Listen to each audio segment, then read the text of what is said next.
Everybody's Careless. Today's day 73, and happy on time Pi Day, because I said happy Pi Day yesterday, and because I thought I might forget, but I didn't, so that's that.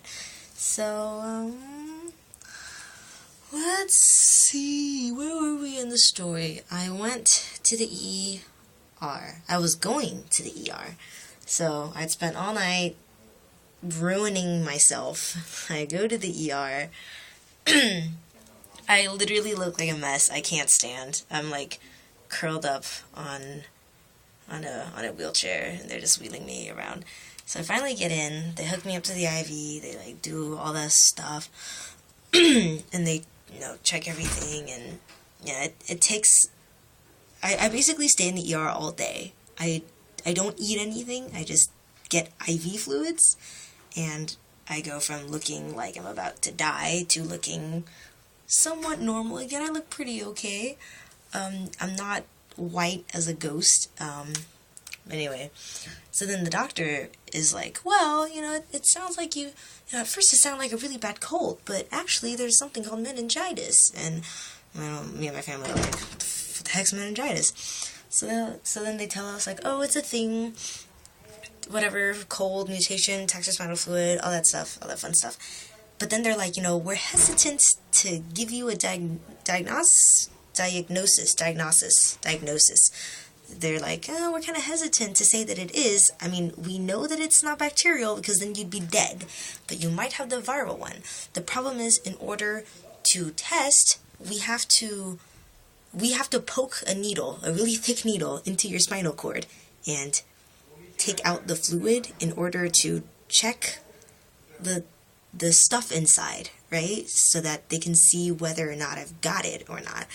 And the first day, we're kind of like, maybe not. That seems a little dangerous. Because it sounded it wasn't a surgery. They said it wasn't a surgery, but it just sounded kind of daunting. Like, whoa, they're gonna put what where? Whoa.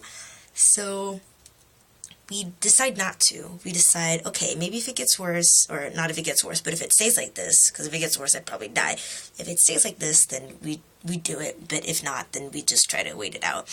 So he goes, okay, let me give you something a little stronger. Let me give you something that, is like super prescription, like only take one of these for your headaches, don't take any more, only one, or else. And then he gives me like nausea medicine and stuff, so I'm feeling like, oh, alright, whatever. So I go back to the hotel room with my parents for the night.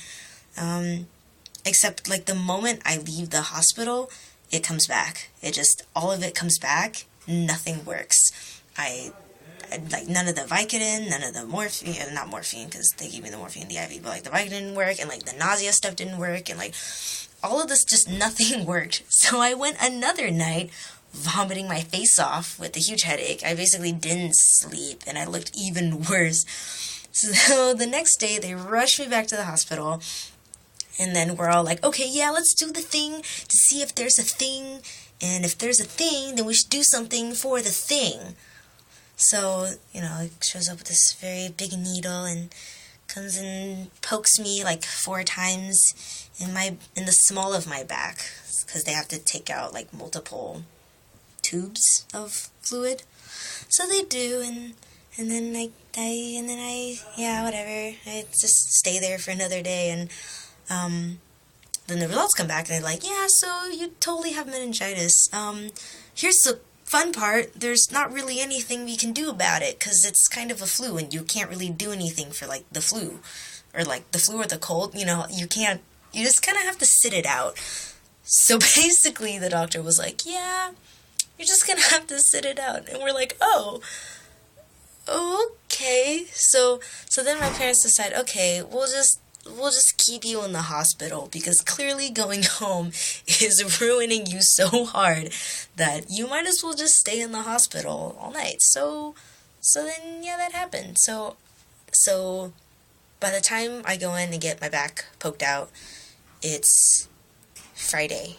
So Friday night, I get checked into the hospital, get my own room, there's a cool TV and everything, and I get some new doctors, because, the ER doctor and the normal doctor, they're not the same person.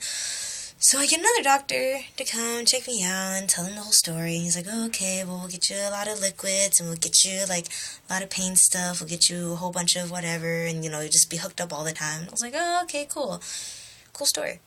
So yeah, that was my harrowing sort of 3-day on and off trip to the ER. The first time was the Ronald Reagan Center, and then the second and the third time were at a Kaiser in Southern Southern California. I'm used to living in the Bay. Southern California, Southern LA, in Los Angeles.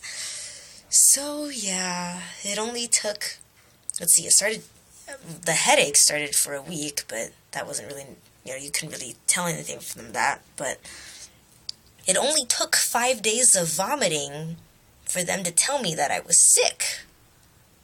So yeah, but next time I come back, I'll tell you about my awful, awful time at the hospital. It was truly awful. I never want to stay at a hospital overnight ever again.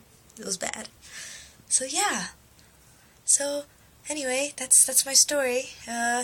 I guess, yeah, my name is Carolith, and today's day 73. Come back tomorrow so I can tell you about why I don't like hospitals.